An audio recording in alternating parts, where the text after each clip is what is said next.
Trump के oath लेने से पहले मैं मिलने जा रहा हूँ ट्रंप को उसके ट्रंप टावर न्यूयॉर्क में, और सफर में आपको भी साथ में लेके चलता हूँ।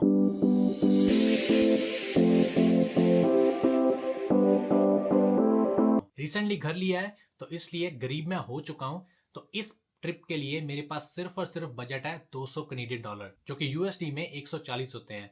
अब इसी बजट में मुझे होटल लेना है, वहां पे रहना है, खाना पीना, पूरे ट्रिप की कॉस्ट इसी में निकालनी है, और यही इसका चैलेंज है।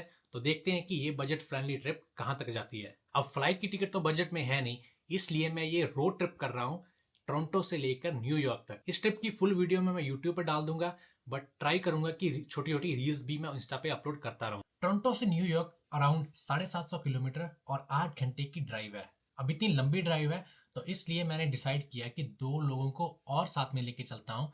बहुत सारी कस्में खिलवा के आखिरकार मैंने 2 लोगों को और मना लिया इस ट्रिप के लिए। अभी हमारा प्लान बना ही था कि उधर से मेरी छुट्टी कैंसिल हो गई, इसलिए अब हमारे पास सिर्फ और सिर्फ एक वीकेंड था टोरंटो से न्यूयॉर्क जाने के लिए, और न्यूयॉर्क से वापस टोरंटो आने के लिए भी, और मंडे को फिर काम पे भी जाना था मुझे। तो ये एक एक्स्ट्रा चैलेंज आ गया था हमारे लिए, बट क्योंकि बड़ी मुश्किल से प्लान बना था, मैं कैंसिल नहीं करना चाहता था, तो इसलिए हम लोगों ने डिसाइड किया कि लेट्स गो ऑन वीकेंड। तो बने रहिए मेरे साथ, लेके चलता हूँ आपको हमारी जर्नी में, और साथ में इंफॉर्मेशन भी दूंगा कि अगर आपको टोरंटो से न्यूयॉर्क की ट्रिप करनी है तो कैसे करनी है, कैसे अपना बजट डिसाइड करना है, और कौन कौन सा रूट लेना है।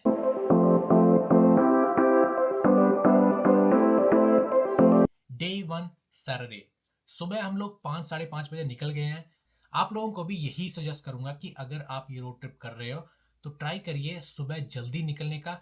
इससे आप टोरंटो की जो ट्रैफिक है उसको स्किप कर दोगे। अगर आप लेट निकले ट्रैफिक में, आपके 2-3 घंटे खराब हो जाएंगे। तो 5:30 बजे हम लोग निकल चुके थे सुबह, और अराउंड 7 बजे हम लोग नायग्रा फॉल पहुंच चुके थे 1.5 घंटे में। बट हमने नायग्रा फॉल वाला ब्रिज नहीं यूज किया, हमने यूज किया, उसके 2 मेन रीजन थे। एक तो जो नायग्रा फॉल वाला ब्रिज था वो बिजी था उस टाइम। इसका भी मैं आपको ट्रिक बता देता हूँ। आपको इस वेबसाइट पे जाना है, आपके स्क्रीन पे जो दिख रही है वहां पे आपको इन्फॉर्मेशन मिल जाएगी कि कौन सा ब्रिज कितना बिजी चल रहा है और कितना टाइम लग रहा है उसको क्रॉस करने के लिए। वहीं पे हमने देखा था कि जो बफलो वाला ब्रिज है वहां पे टाइम नहीं लग रहा है, इसलिए हमने वो रूट चूज किया। दूसरा रीजन ये था कि अगर हम नायग्रा फॉल वाला ब्रिज क्रॉस करते तो हमें एक्स्ट्रा 40 किलोमीटर ड्राइव करना पड़ता, क्योंकि जो नायग्रा फॉल वाला ब्रिज है वो आपको कनेक्ट करता है सीधे हाईवे से, और हाईवे से अगर आप न्यूयॉर्क जा रहे हो तो वो घूम के आएगा। एक्स्ट्रा 40 किलोमीटर आपको ड्राइव करना पड़ेगा। अगर आप बफलो वाला ब्रिज लेते हो तो वो आपको कंट्री साइड रोड से लेके जाएगा, 40 किलोमीटर लेस ड्राइव करनी पड़ेगी आपको।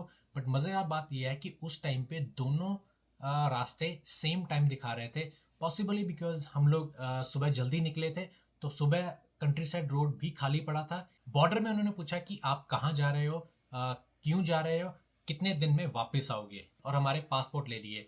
मुश्किल से 1 या 2 मिनट उसने लगाए होंगे, उसके बाद उसने हमारे पासपोर्ट वापस ले दिए और हमें जाने को बोल दिया। इसके अलावा और कोई भी एक्स्ट्रा क्वेश्चन उसने नहीं पूछा। कनाडा में टेम्परेचर -1 था, बट जैसे ही हम लोग बफलो क्रॉस किए तो टेम्परेचर ड्रॉप हो गया -19।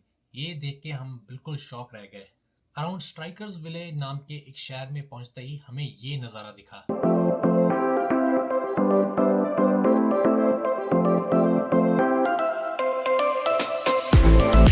बट सबसे शॉकिंग बात यूएस की ये निकली कि उनके रोड्स बहुत ज़्यादा साफ थे as compare to Canada. Even ये कंट्री साइड रोड है और -19 डिग्री टेम्परेचर है, इतनी ज़्यादा बर्फ पड़ी हुई है, बट अगर आप रोड पे देखोगे तो एक भी ड्रॉप स्नो की नहीं है। आई डोंट नो कि कौन सी टेक्नोलॉजी है इनके पास, कैसे ये स्नो साफ करते हैं, बट ये हमारे लिए बहुत शॉकिंग था कि ज़रा सी भी स्नो रोड पे नहीं है। -19 टेम्परेचर देख के हम लोग तो डर गए थे कि भाई गाड़ी अब चलेगी भी या नहीं, क्योंकि हमने पहले इतने कम टेम्परेचर पे गाड़ी नहीं चलाई थी कभी, और हमें ये भी अंदाज़ा नहीं है कि आगे जाके क्या ये और ड्रॉप होगा।